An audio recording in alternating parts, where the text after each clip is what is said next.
Good morning mga chong, Prawn Moto here at mag-restore ako ng fuel tank. Ito yung fuel tank ng aking ATC 70 at ayan, gagamit tayo ng suka technique. Ayan, kung makikita nyo, ayan, madumi na, kalawangin na din sa loob, so lilinisin natin yan kasi may nire-restore tayong trike.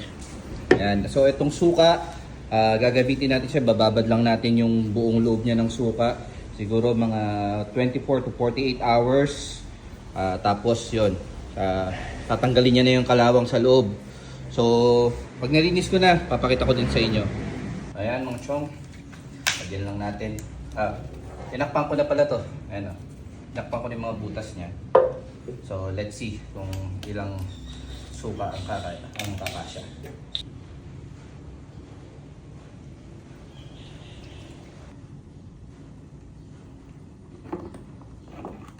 Nakaubos na tayo ng isang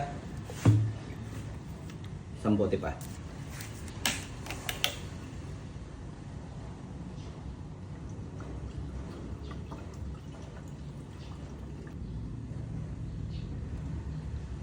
Ayun, sakto.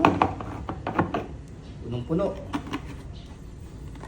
Ayan, kumuha pa ako ng konti pa. Pinuno ko na ng hanggang sagad. At yan, iwan natin siya ng 2 araw.